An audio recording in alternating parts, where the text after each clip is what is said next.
मैं 1 लाख रुपए कैश लेकर पहाड़ों में शहद खरीदने पहुंचा था, लेकिन माल लोड होने से पहले ही गांव के सभी मधुमक्खी पालकों ने मिलकर दाम बढ़ा दिए। पहले से साइन किए गए कॉन्ट्रैक्ट को मानने से इनकार कर दिया और कहा कि शहद सड़ जाएगा लेकिन मुझे नहीं बेचेंगे। तभी गांव वालों की तरफ से कॉलेज ग्रेजुएट झांग हाउस सामने आया और मार्केट इकोनॉमी का हवाला देकर 30 की जगह 50 रुपए किलो की मांग करने लगा। मैंने उन्हें याद दिलाया कि सड़क, बी बॉक्सेस और मिनिमम गारंटी प्राइस सब मैंने ही दी थी, लेकिन उन्होंने मेरी हर मदद को नजरअंदाज कर दिया। यहाँ तक कि मेरी अच्छाई को ही मेरी कमजोरी समझ लिया। हालांकि मैं पहले से ही रेट बढ़ाकर 28 रुपए देने वाला था, फिर भी लालच में अंधे हो चुके गांव वालों ने मेरी आखिरी पेशकश भी ठुकरा दी। अब आगे उस समय पूरे हनी मार्केट में 38 रुपए की प्रोक्योरमेंट प्राइस सबसे ऊंची थी। मुझे लगा अब इन्हें समझदारी दिखानी चाहिए, लेकिन मैंने इंसानी लालच को कम आंका था। भीड़ गरज उठी और हमें भिखारी समझ रखा है। झांग हाउ ने कहा है शहद 80 का है और तुम 38 दे रहे हो, 50 से एक पैसा कम नहीं। अगर ईमानदारी नहीं है तो वापस जाओ, हम खुद लाइव स्ट्रीम करके बेचेंगे, कंसर्ट में बेचेंगे। तब जलना मत। भीड़ का माहौल अचानक गर्म हो गया। कुछ लोगों ने मेरे ड्राइवरों को धक्का देना भी शुरू कर दिया। मैं उन चेहरों को देखता रहा और अचानक मुझे ट्रक में रखा कैश बेहद मजाकिया लगने लगा। कभी इस गांव का शहद खराब रास्तों और खराब ट्रांसपोर्ट की वजह से बिक ही नहीं पाता था। सबसे बुरे समय में 15 रुपए किलो तक गिर जाता था। तब मैंने अपनी जेब से सड़क बनवाई, 30 रुपए किलो का गारंटीड रेट दिया और वादा किया कि अच्छा या थोड़ा कमजोर शहद हो सब खरीदूंगा। ट्रांसपोर्ट लॉस और फ्रेशनेस बनाए रखने के लिए मैंने food grade high density containers खरीदे और टेम्परेचर मॉनिटरिंग वाले सैकड़ों नए बी बॉक्सेस बनवाकर इन्हें दिए। लेकिन फिर पूरे देश में रेयर कोल्ड वेव आई। उत्तर के हनी फार्म्स बर्बाद हो गए। दक्षिण के बड़े हनी प्रोड्यूसिंग एरियाज में भी लगातार बारिश से प्रोडक्शन आधा रह गया। लेकिन इस गांव की भौगोलिक स्थिति ऐसी थी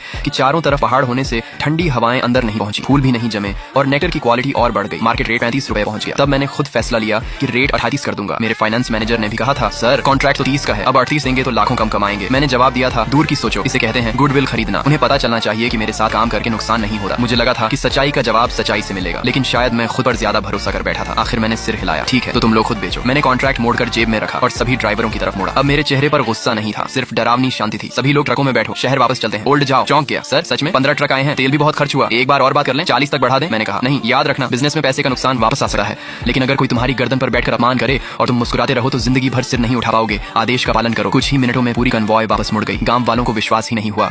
उन्हें लगा था मैं गिड़गिड़ाऊंगा, मोल भाव करूंगा और आखिर में 50 रुपए मान लूंगा। झांग हाउ गुस्से में चिल्लाया, झुआंग बिफान, अगर आज चले गए तो बाद में घुटनों पर आकर भी मांगोगे तो नहीं बेचेंगे। मैं रुका, मुड़ा और उसे ऐसे देखा जैसे कोई मस्खरा तमाशा कर रहा हो। सब लोग अपनी आज की बातें याद रखना, कौन सही है और कौन गलत ये ऊपर वाला देख रहा है। भीड़ चिल्लाई, भगवान का नाम लेकर मत डराओ, हम अपना हक मांग रहे हैं, काला दिल तुम्हारा है। मैं मुस्कुराया, अगर तुम्हें लगता है कि लाइव स्ट्रीम से 100 रुपए मिलेंगे तो मैं तुम्हें अमीर बनने की शुभकामना देता हूँ। ये आसमान से गिरा हुआ खजाना मैं नहीं संभाल सकता, तुम ही रखो। इतना कहकर मैं गाड़ी में बैठ गया। जैसे ही हमारा काफिला पहाड़ से बाहर निकला पूरा गांव खुशी से झूम उठा। मेरे जाते ही झांग हाउ गांव के बीच बने बड़े लकड़ी के मंच पर चढ़ गया। देखा सबने, यही होता है कैपिटलिस्ट पेपर टाइगर। उसे पता चल गया कि अब हमारा खून नहीं चूस पाएगा, हम जीत गए।